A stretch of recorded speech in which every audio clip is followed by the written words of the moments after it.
Bab 1079. Membuat janji. Apa kamu yakin? Ketika Dion mendengar hal ini, alisnya langsung berkerut.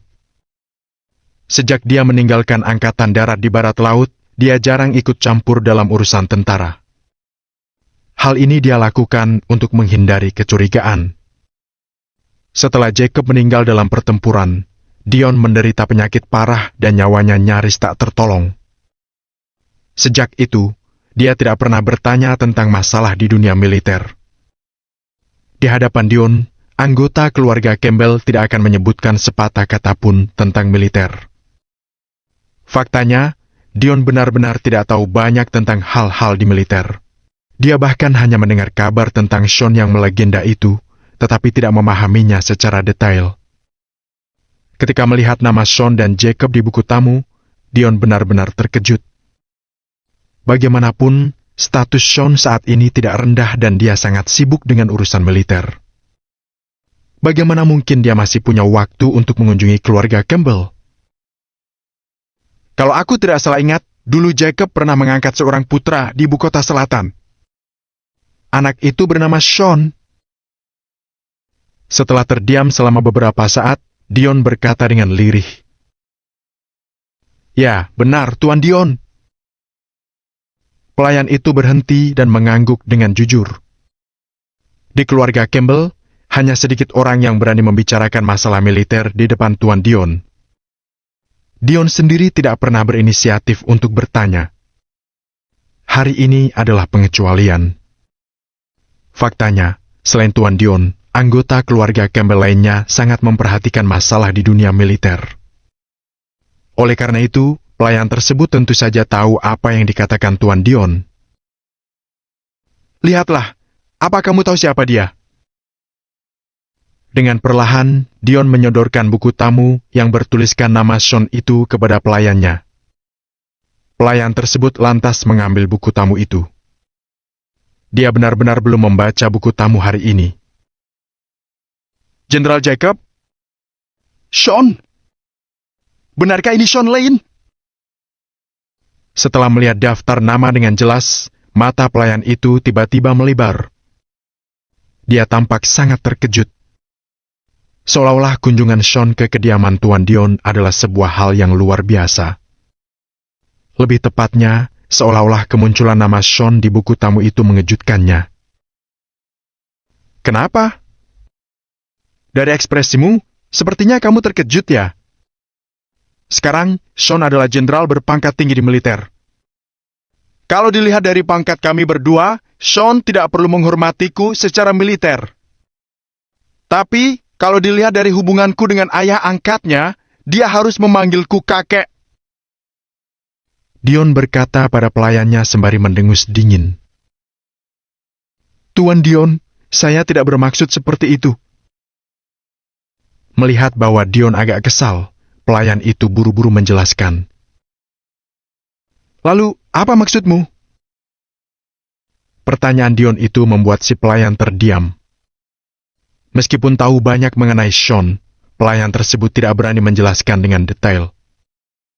2 tahun lalu, tersiar kabar bahwa Sean terluka parah ketika bertugas di angkatan darat di barat laut. Setelah kejadian itu, Sean meninggalkan angkatan darat di barat laut. Beberapa orang mengatakan bahwa dia hanya pensiun, sementara yang lain mengatakan bahwa dia telah meninggal. Singkatnya, Sean memang menghilang dan tidak ada kabar tentangnya selama 2 tahun belakangan ini. Namun, sekarang Sean justru muncul di ibu kota selatan dan datang mengunjungi Tuan Dion. Hal ini benar-benar membuat pelayan tersebut terkejut. Bagaimanapun, di hati semua orang, Sean adalah bagian dari masa lalu yang tidak akan pernah muncul lagi. Akan tetapi, secara tak terduga, dia muncul kembali setelah menghilang selama 2 tahun. Selain itu, nama Jacob juga tertulis di kolom tamu. Hal ini menunjukkan bahwa nama Sean yang tertera di buku tamu adalah Sean dari angkatan darat di barat laut. Tuan Dion, kalau begitu, apa Anda ingin menemuinya? Setelah terdiam selama beberapa saat, pelayan itu mendongak dan bertanya pada Dion, Kenapa masih bertanya? Dia adalah anak angkat Jacob. Tentu saja, aku harus bertemu dengannya. Dion mengangguk. Pada saat ini, dia memang tidak ingin bertemu orang lain. Namun, dia bersedia menemui Sean.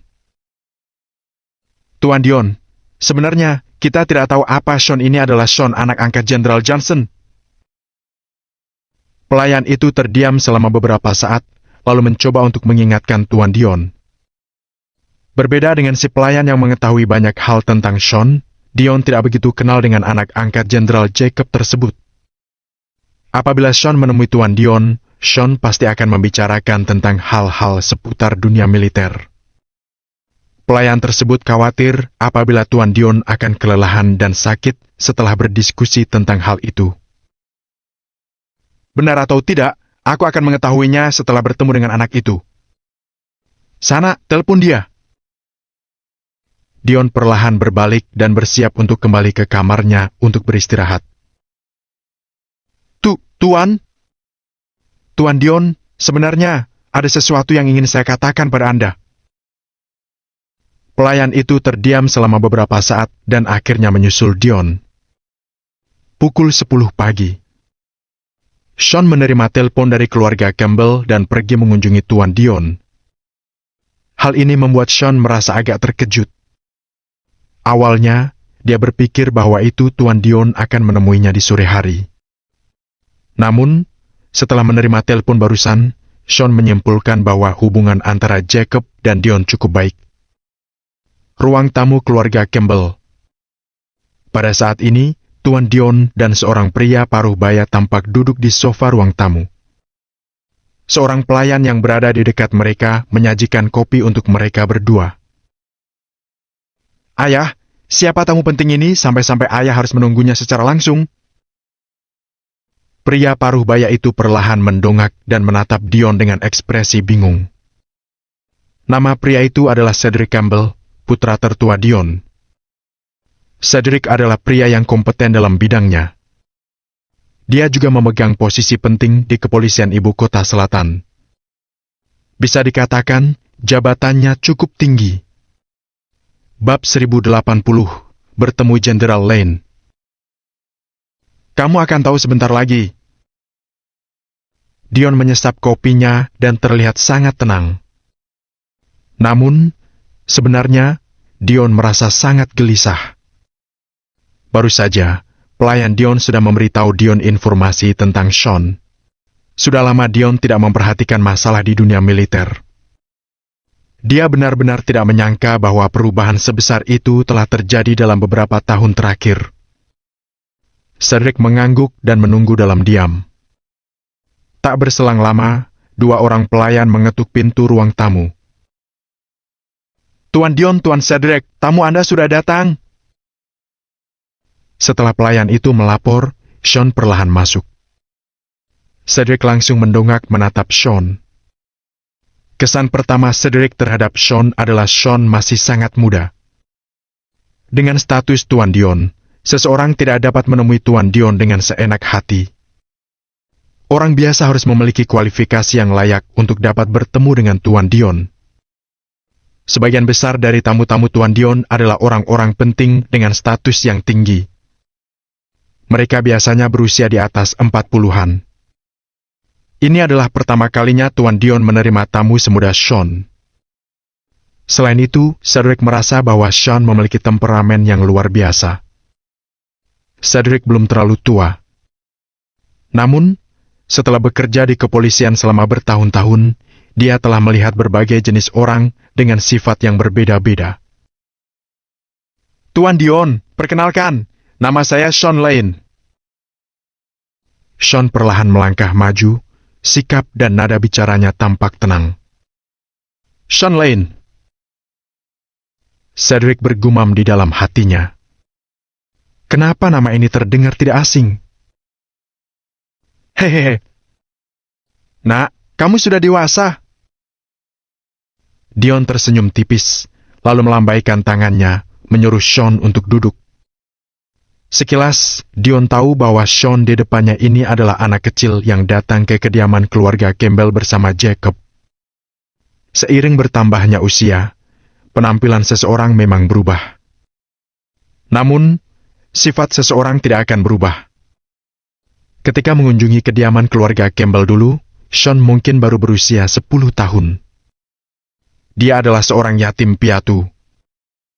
Namun, Dion merasakan temperamen yang seharusnya tidak dimiliki seorang yatim piatu pada diri Sean.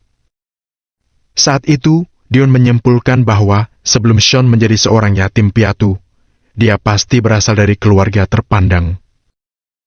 Orang tuanya jelas bukan orang biasa. Terima kasih, Tuan Dion. Sean tetap bersikap sopan, lalu perlahan duduk. Kamu hebat juga, ya. Berani-beraninya kamu membiarkan ayahku menunggumu secara langsung. Nada bicara Cedric terdengar agak kesal. Dengan status keluarga Campbell yang begitu tinggi, wajar jika Cedric memiliki sedikit sifat angkuh. Menunggu adalah hal yang biasa.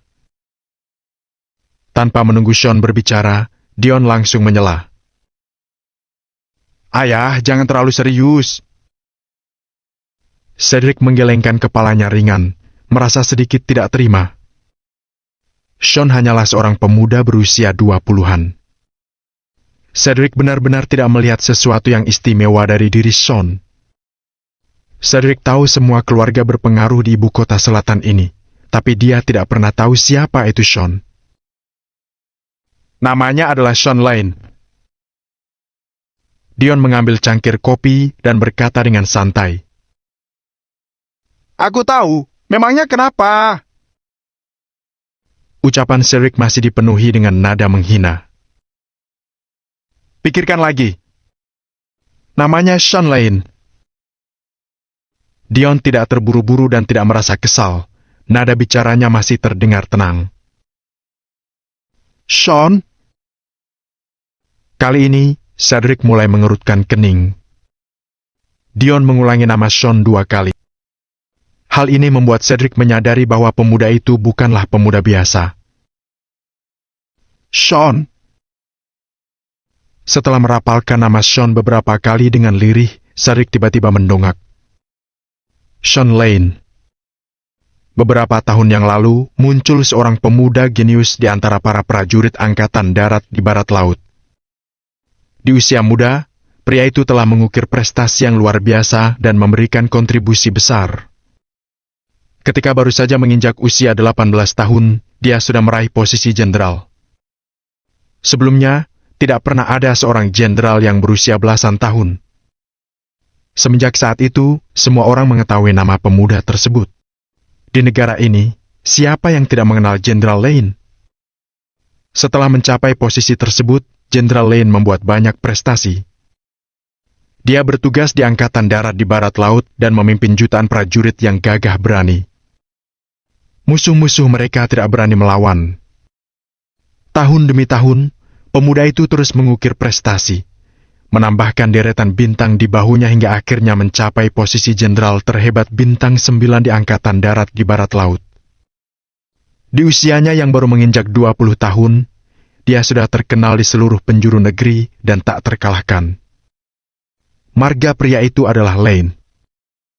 Cedric terus menggali ingatannya dan menyadari bahwa nama pemuda itu adalah Sean Lane. Sean Lane, jenderal hebat yang selalu memenangkan pertempuran dan tak terkalahkan. Dia! Cedric mengulurkan tangan dan menunjuk Sean, wajahnya penuh keterkejutan. Sean, di sisi lain, duduk di sofa dengan wajah tenang. Kemudian, Cedric buru-buru menoleh dan menatap Tuan Dion dengan mata penuh tanya. Setelah mendapatkan konfirmasi dari Tuan Dion, Cedric menarik napas dalam-dalam. Setelah itu, dia tiba-tiba berdiri. Drap! Cedric berdiri tegak, berbalik, dan memberi hormat. Seluruh gerakannya dilakukan dengan sekali entakan. Saya Cedric, Wakil Direktur Badan Intelijen Keamanan Nasional Ibu Kota Selatan. memberi hormat pada Jenderal Lane. Saat ini, Cedric tidak lagi terlihat merendahkan Sean. Tidak peduli berapa usianya, tidak peduli posisinya saat ini. Di depan Sean, jenderal terhebat ini, Cedric harus memberi hormat dan menyapa terlebih dahulu. Pak Cedric, santai saja. Sean bukan lagi jenderal terhebat bintang 9. Yang mengejutkan Cedric, Sean tidak berniat untuk membalas hormat militernya.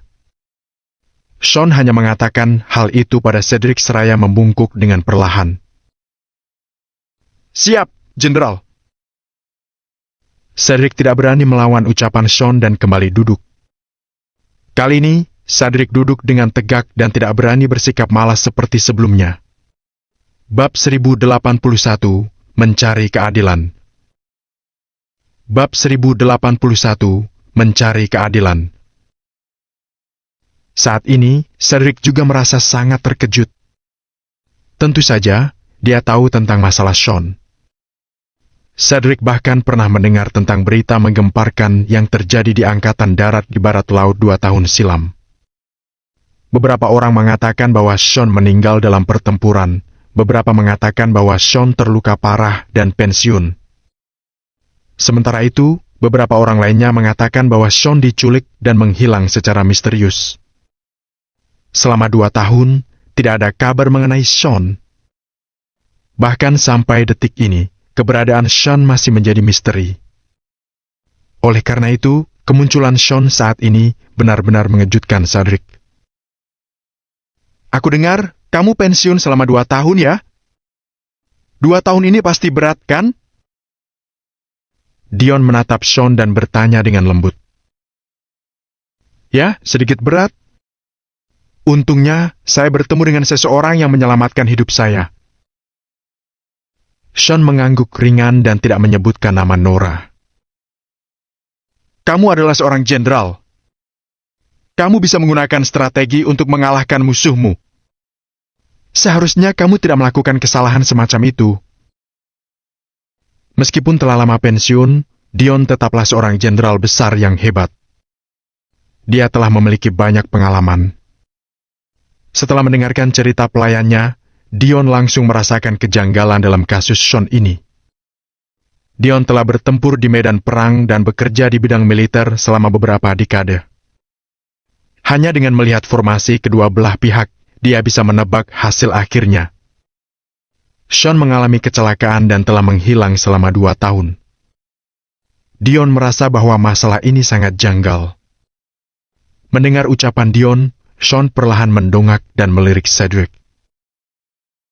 Cedric bisa dipercaya. Kalau kamu ingin mengatakan sesuatu, katakan saja. Dion menatap Sean dan berkata dengan lirih. Saya dijebak oleh seseorang dan berakhir seperti ini. Sean mengangguk ringan dan berkata dengan jujur. Jadi, apa maksud kedatanganmu kali ini? Dion merenung selama beberapa saat dan bertanya lagi. Meminjam tentara. Sean mendongak dan menatap Dion. Meminjam tentara. Cedric langsung tercengang. Dia telah menangkap banyak informasi dari percakapan antara Sean dan Dion. Waktu itu, Sean sedang berada dalam masalah dan dia pasti dijebak. Selain itu, dalang di balik masalah ini mungkin memiliki latar belakang yang sangat kuat dan memiliki banyak pasukan. Kalau tidak, kenapa Sean harus meminjam tentara? Apakah dia mencoba meminjam tentara untuk membalas dendam? Apa kamu ingin menjadi seorang jenderal?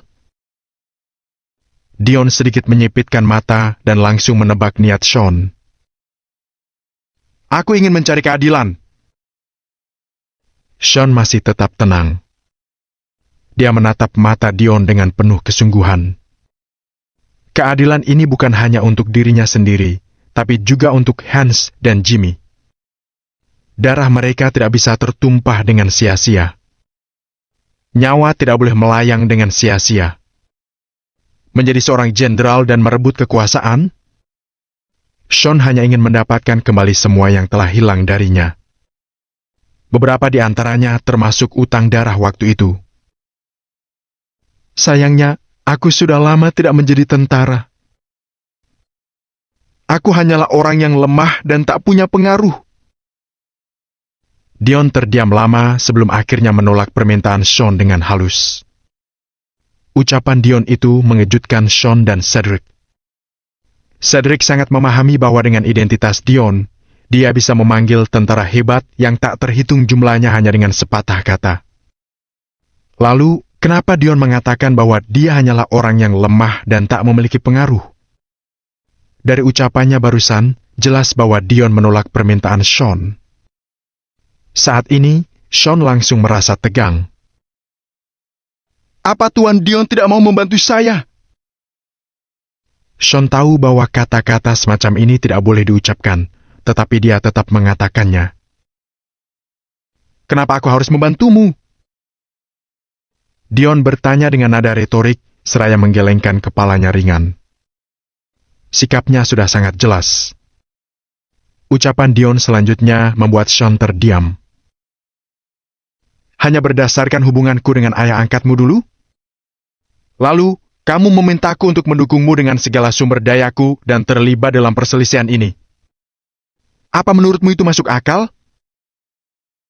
Dion mengulurkan tangan dan mengetuk meja, lantas bertanya dengan santai. Kata-kata ini membuat Sean tersenyum getir. Setelah tamu pergi, kopi pun akan menjadi dingin. Kalimat ini benar. Jacob memiliki hubungan yang baik dengan Dion. Akan tetapi, Jacob sudah meninggal dalam pertempuran. Di sisi lain, Sean hanyalah putra angkat Jacob. Mereka berdua tidak memiliki hubungan darah. Sekarang, Odom sangat kuat. Membantu Sean melawan Odom adalah tindakan yang sangat berisiko bagi Dion. Tentu saja, Dion menolak untuk membantu Sean. Seseorang harus bisa menerima kenyataan. Tidak peduli seberapa hebat kamu dulu, sekarang kamu hanyalah rakyat jelata. Aku bersedia menemuimu karena persahabatanku dengan ayah angkatmu. Kamu tidak boleh meminta apapun dariku. Dion kembali mengetuk mejanya. Setelah menyelesaikan ucapannya, dia mengamati ekspresi Sean. Maksud Dion sangat jelas. Jika Sean datang ke kediaman keluarga Campbell 2 tahun lalu, mungkin seluruh anggota keluarga Campbell akan keluar untuk menyambutnya. Dikunjungi oleh jenderal terhebat bintang 9 adalah sebuah kehormatan besar bagi keluarga Campbell. Namun, sekarang Sean bukan lagi seorang jenderal besar. Tidak ada gunanya keluarga Campbell membantunya. Meskipun pahit, inilah kenyataannya. Tuan Dion benar. Sean mengangguk ringan. Dia setuju dengan keputusan Dion. Persetujuan Sean ini mengejutkan Dion.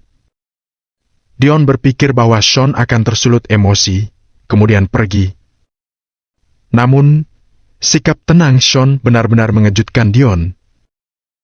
Setidaknya, Dion menghargai sikap Sean ini.